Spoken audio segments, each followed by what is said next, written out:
software up to date, but with all of the previous history. You can't just sort of get rid of the slammer virus because it's not going around anymore, because it will pop back up, even with very little notice. And so there was not a great understanding of why this was. And it turns out it has to do with the underlying contagion network. In the real world, you have a geographic network where people are only contagious to the people around them. They might travel, but you're basically limited to infecting people that you're going to cough on or touch or these sorts of things. Where on the internet, you have a complete network. Every computer can touch every other computer. And it's this high degree of connectivity that affects the ability to infect continuously. In our case, we're not going to have that model, right? We're back to the people model where you only have a few neighbors that you can actually talk to and infect. And so because of that, it turns out that if you have a property where you can actually defend a substantial number of people or a significant number of people, you can actually protect the entire community. That's just the same idea as immunization. You don't need everyone to be immunized in order to stop a disease. You can get the threshold high enough and the disease just won't break out because there's just not enough susceptible people around. So we've got the same property here. So what we need to do is get enough people to be secure that we can actually protect the entire community.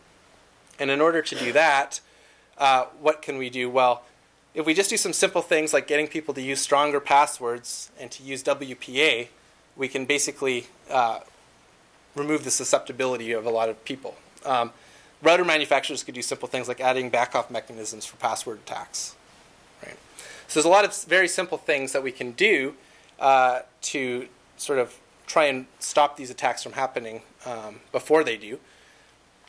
One of the things that people say, okay, we'll just use WPA. This is not a practical solution, unfortunately, for a lot of people. Why? Well, there's a lot of devices out there that don't support WPA. And so people don't want to use it. They're hesitant to use it. Okay, I'll give you an example. My wife's computer was locked down for administrative privileges from her company. And for the longest time, it didn't support WPA because they weren't willing to roll out the Windows service packs as soon as they came out, which is a reasonable corporate policy because you don't know what bugs are lying in there and what sort of havoc it will play with you. So if I wanted to maintain matrimonial bliss, I didn't want to shut her off my wireless router at home, right? So for a long time, even though I knew WPA was completely insecure, it's what we used at home. Okay. Now this is not a completely uncommon scenario, right? People have Nintendos and Xboxes and TiVos, all of these things communicating, and they support WEP, but they don't necessarily support WPA. All of a sudden, someone's got a reason to use WEP versus WPA. The other thing to point out is there's a lot of devices coming online that support 802.11, these Wi-Fi networks, that no one's thought about security about at all. So a lot of laser printers now come with Wi-Fi servers enabled. Okay, they're going to have exactly the same problems. They're going to have default passwords. They're going to be firmware upgradable. They're going to be programmable. The only sort of benefit they have is they're probably not connected right to the internet like a router is. They're going to have to go through another router. But they're basically, security problems in the making. And the same thing now is digital cameras. A lot of them are coming with 802.11. Okay, so the idea there is you can download your pictures directly to your computer without having to use a cable. So, but again, you got the same problem. And then recently, I was in the mall last week, and now they've got the digital picture frames with 802.11 built in, so you don't have to bring the picture frame to the computer to upload your pictures. Yet another problem. So we're creating a lot of security holes, and a lot of these things have to be looked at. Okay. So the next thing I wanted to do was look at what kind of attacks are possible if you control these routers that are not as easy to do if you don't.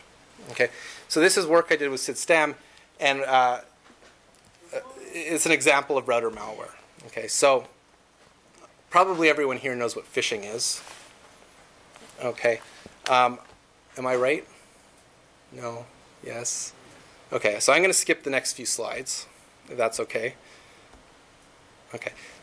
So what I want to get to is so in phishing, you've got two basic parts. You've got the attack where you send the person spam generally, and then that spam has some call to action to get them to go to some fraudulent website where they release their confidential data.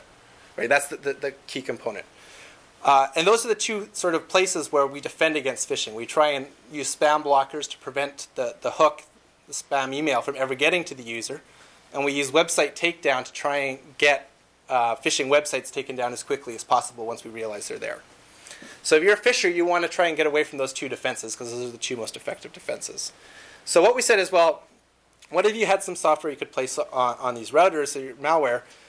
We came up with this idea of trawler phishing, and we call it trawler phishing because it's sort of like automating phishing. You know, people used to cast fishing hooks with a rod and they'd catch fish, and then eventually they realized it's just easier to drop a net, scoop everything up, and get rid of what you don't like. I'm not saying it's environmentally friendly. I'm saying it's what's done. Okay, so we wanted to come up with an attack that doesn't use spam. We want the attack to always be contextually appropriate. Another reason, let's say the spam gets through, a lot of the times you don't click on the link in phishing. Why? It's for say a bank you don't use or a credit card you don't use. So you get something from like Wells Fargo Bank. It says, click on this link to update us with your new password, and you don't do it because you say, I bank with the Purdue Credit Union, and so this obviously doesn't apply to me. So we'd like an attack to always be contextually appropriate so no one gets confused. So what we did is we came up with this attack. It doesn't use spam. It doesn't need a fake website. It's always contextually appropriate. And it steals credentials naturally as users surf to the websites they use. So that's how it's always contextually appropriate. Okay. Not all of the sites are susceptible with this implementation. It only works on sites that use what's called secure posting, secure post SSL, which I'll get to in a second. But one of the biggest dangers that we see from phishing perspective is it allows you to create a portfolio of information on a certain user. Okay, so right now, if you fall victim to one phishing scam, and maybe then another phishing scam, there's very little ability for the phishers to combine that piece of information because it's probably not the same phisher, and they have no idea whether it's the same person on both ends necessarily. Here they do. So first of all, before I explain the attack, let me just explain the difference between proper SSL and secure posting. Okay, so what's proper SSL? You've got Alice and Bob that are trying to talk over the internet. There's this router in the middle. Alice wants to talk to Bob on the other side, so she says, send me a secure connection.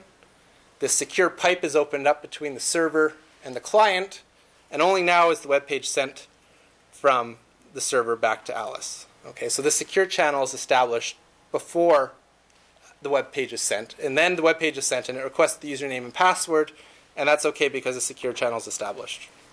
What happens with the secure post? Alice requests the web page to be sent. The web page is sent back to Alice, okay? And now before she sends any information across the line, the secure channel is established. Okay, so the key difference is that in the first case, the pipe's established before anything is sent. In the second case, it's established after it's sent, after the web page is sent. So what's, forgot that was there. So what's trawler phishing going to do? It's going to have the router intercept the web form on the way from the server to the client. Okay? And it's not going to do anything except add some extra instructions that say when you send the username and password back to the server along the secure pipe that you're supposed to send it across, please send it to me as well, encrypted or under my key or not. Okay, it doesn't matter. Maybe you're worried that other phishers will steal your phishing data. So what happens is now the phisher, if this is installed on your router, you've got no idea this is going on unless you actually look at the source code of websites coming in. You're browsing websites just as you do every day. Websites look identical to what they're supposed to look like. And all that happens is whenever there's form data that's requested, this extra instructions are being added in. Okay. So here's the visual interpretation. We ask for the web page. The web page starts coming back. Okay, the server's adding this extra code in. Send the username and password and URL to the phisher. Okay, so it goes to the phisher, and then it goes across the way it's supposed to. So now you've got the problem that the server doesn't realize anything's happened, the client doesn't realize anything has happened, but all this data's been skimmed off at the time. So you might say, well, that's no big problem. People use SSL correctly all the time. Here's a list of some sites you may or may not use that don't use SSL properly but use secure posts.